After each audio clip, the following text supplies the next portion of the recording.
Hello guys, hello. This is for Capricorn. Capricorn, welcome dito sa aking channel, Kapalaran 888. Alamin natin Capricorn kung anong messages, vibration, gabay energy para sa inyong lahat. I hope na makuha nyo yung energy. Okay? So, Capricorn. Oops. Okay, 25 and 29, 11, 7. Wow, Capricorn, there's contract signing. So, pwedeng may naghihintay sa inyo ng contract signing, wedding proposal, collaboration, partnership, parang ganon. So, nakikita ko pwedeng may Capricorn na magsisimula na siya, maglo-launch na siya ng kanyang business. O yung ibang Capricorn dito, sinasabi ng bara sa iyo na you are ready ka na. So, pwedeng nalipat ka ng posisyon, ng trabaho, na-promote ka, or basta parang sinasabi ng barahan na kung ano man itong darating sa'yo Capricorn, you are super ready, handang-handa ka na dito. Okay? Thank you. Parang hinihintay mo na lang yung go signal, parang gano'n.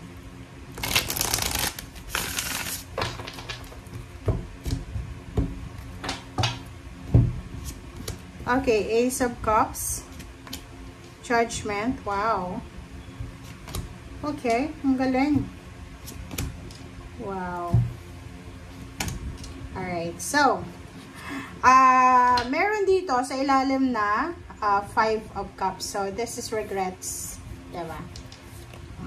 Sinasabi ng barahan sa'yo dito, Capricorn, makinig ka ha, kasi pwedeng makaresonate ka dito. Etong first card mo, yung Ace of Cups, there's parang source of happiness na posibleng papasok sa buhay mo ngayong linggong ito. Kumbaga, merong mangyayari sa linggong ito na sobrang magiging rason para umapaw yung cups mo. Yung sobrang happy and contented, accomplished.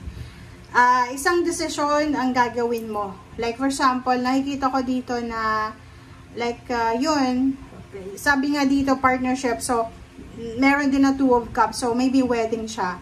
So posibleng buntis ka or lalaki ka nakabuntis ka, so maybe merong kasal na parang niluluto ang pamilya nyo because kailangan panagutan. So eto siya. But the problem is meron dito na Capricorn na maybe hindi ka pa ready maging misis, mag-asawa, ganyan ganito. So, yung feeling mo nasa 8 of Swords ka, yung parang entrap ka. Entrap ka sa collaboration na to. So, like for example, if you have boyfriend or girlfriend, kalibin partner, na parang feeling mo toxic na eh. Yung parang, okay, dati masaya ka, nakasama siya, may mga panahon na gano'n. Yung ang tawag doon is na fall out of love ka, nang hindi mo, sinasadya, or maybe na-realize mo na hindi siya yung para sa'yo. So, nakikita ko sa'yo dito na isang desisyon ang posibleng gagawin mo. Okay? Kasi hindi ka na masaya.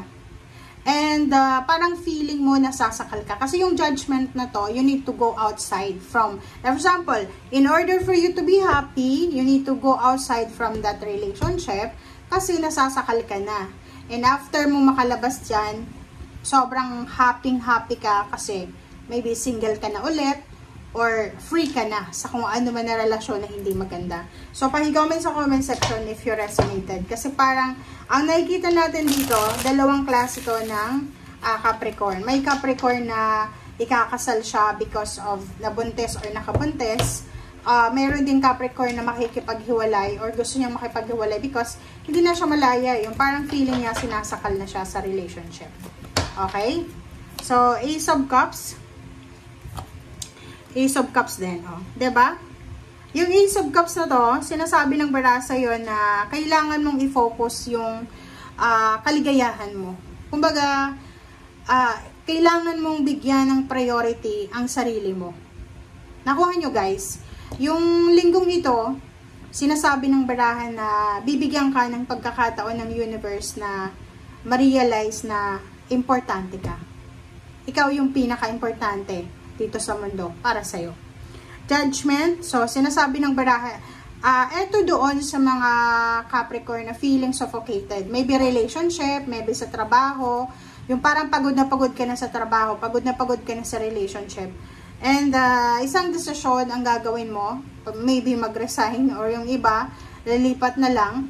And after that, sinasabi ng baraha na sobrang magiging masaya ka. So, isang desisyon ang posibleng gagawin mo na pwedeng magdala sa'yo ng happiness. Okay, Three of Pentacles. Oh, this is business. So, sinasabi ng baraha sa'yo dito na posibleng mayroong business partnership, collaboration na yun nga sabi ko sa'yo kanina, nasisimulan ka. Maybe this is your parang ano to dream business mo to Pwedeng may trabaho ka na pero meron ka talagang pangarap sa buhay. Like for example, kung isa kang teacher, okay, yung trabaho mo, guro. Pero meron kang talino, like for example, sa crafting or sa painting, ganyan ganito. So pwedeng yun yung gawin mong business, sideline mo para sa, or sideline mo aside from teaching, parang ganon. Seven of Swords, and then, yun, nakikita ko sa'yo dito, maybe may Capricorn dito na, instead siguro na, like for example, kung na-fall out of love ka na sa karelasyon mo, instead na, mag-stay ka sa relationship, and paasahin yung relationship mo, karelasyon mo, sinasabi ng Seven of Swords na much better na sabihin mo na lang. Masasaktan yung karelasyon mo ngayon. But, yung Seven of Swords kasi, sinasabi ng baraha na mas okay na masaktan sa katotohanan kaysa manatiling masaya sa kasinungalingan. Diba? So, yun. And, Hierophant. Hierophant, sinasabi ng baraha sa'yo dito na congratulations sa'yo kasi makakatagpo ka ng mga tao na posibleng like-minded mo. Ganun talaga Pag hindi para sa'yo, hindi para sa'yo. Pero pag para sa'yo, kahit anong mangyari, babalik at babalik yan sa'yo. So, sinasabi ng baraha, huwag kang mag-alala, Capricorn, kasi mayroon ditong future happenings. Like, for example, yun, makakatagpo ka ng katrabaho na pareho kayo ng goal sa buhay. Makakatagpo ka ng boss na pareho kayo ng goal sa buhay. Makakatagpo ka ng someone, like kasama sa bahay, na pareho kayo ng mindset. Or pwedeng makatagpo ka ng tao na marami siyang koneksyon, na pwedeng matulungan ka para makahanap ng trabaho, ma-promote ka, or kahit na relationship, pwede kang ireto sa kanyang kalikakilala. Okay? So, yan guys ang sinasabi ng baraha. Thank you for watching. Bye!